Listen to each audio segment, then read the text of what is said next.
Hello everyone, আসসালামু আলাইকুম। এই তো আমি এখন শুয়ে বসে আছি। তো কিচেনে যাব রান্না করতে। তো আজকে জানি মন চাইতেছে না কিচেনে যাইতাম।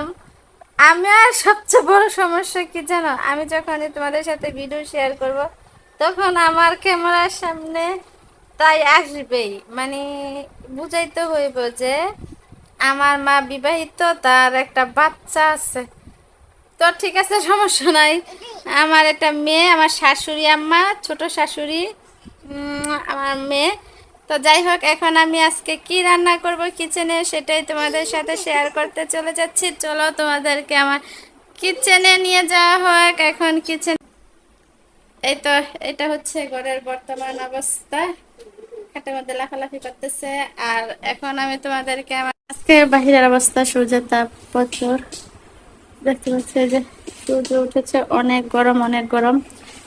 তো এটা হচ্ছে আজকে সকালের বাহিরের অবস্থা। এখন কিচেনে নিয়ে যাব। তো কিচেনে নিয়ে যাচ্ছি তোমাদেরকে আজকে কিচেনের অবস্থা। এই তো কিচেনে আজকে কি কি রান্না হবে সেটাই তোমাদের সাথে শেয়ার করব। তো প্রথমে এখানে দেখাচ্ছি, এখানে আছে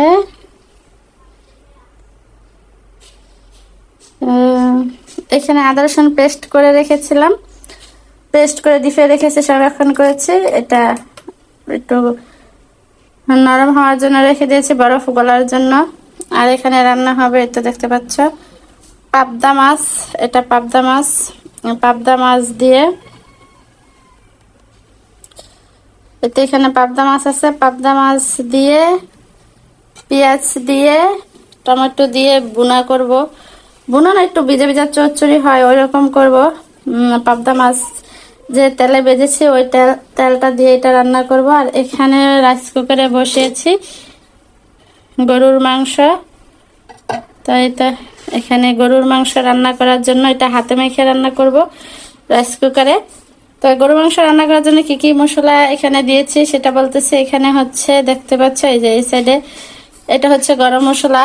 এখানে আছে এটা ঘরে তৈরি করা গরম মশলা। এখানে আছে, প্রথমে আছে তেজপাতা, এলাচ, দারচিনি, জয়ফল, জয়ন্ত্রী, তারপর আছে গোলমরিচ আর কালো জিরা, আমরা যে আমরা তরকারিতে জিরা খাই, যে সাদা জিরা, তারপর আছে ধনিয়া, লবঙ্গ, সব একসাথে একটু, আর শুকনো মরিচ একসাথে টেলে তারপরে এগুলোকে একটা পাঁচফোড়ন মশলা তৈরি করেছি। এটা সবসময় আমি ব্যবহার করি, রান্নার সাথে একটু দেই, তারপর রান্নার শেষে উপরে ছিটিয়ে দেই, অনেক সুঘ্রাণ আছে। আর এখানে দিয়েছি গোটা কিছু মেথি। মেথি দেওয়ার পরে কিন্তু গুছতে খুবই সুন্দর গ্রান আসে। আর গ্রানযুক্ত খাবার খেলে কিন্তু ব্রেন ভালো থাকে আর স্বাদও কিন্তু অনেক হয়। তো মেথিটা দিয়েছি, আর দিয়েছি দারচিনি, আস্তা দারচিনি, এলাচ, তেজপাতা, আদা রসুন পেস্ট, পরিমাণ মতো হলুদের গুঁড়া, মরিচের গুঁড়া, আর দিয়েছি লবণ। এই তো আজকে গরুর মাংসের জন্য এগুলো দিয়েছি। আর এখন এর মধ্যে অ্যাড করব পরিমাণ মতো পেঁয়াজ, যতটুকু পেঁয়াজের প্রয়োজন সেই পেঁয়াজটা আমি দিব। তেলও দিয়ে দিয়েছি এখানে, কিন্তু তেল দিয়ে দিয়েছি। এখন এটাকে হাতে ভালো করে মেখে মিশিয়ে নিতে হবে। হাতে মেখে গরুর মাংস মনে হয় যে সবচেয়ে বেশি টেস্ট হয়। জানি না কার কাছে কেমন লাগে, তো আমার কাছে তো হাতে মাখা গরুর মাংসটাই সবচেয়ে ভালো মনে হয়। এখানে কোনো টেস্টি সল্ট বা অন্য কোনো মশলা বা গরুর মাংস সিদ্ধ করার জন্য এক্সট্রা কোনো কিছু ব্যবহার করতে হবে না। তো এটা ভালো করে হাতে মিশানোর পর, তো দেখতে পাচ্ছ আমার মাংসটা কিন্তু মিশানো হয়ে গেছে, একদম মিশানো কমপ্লিট।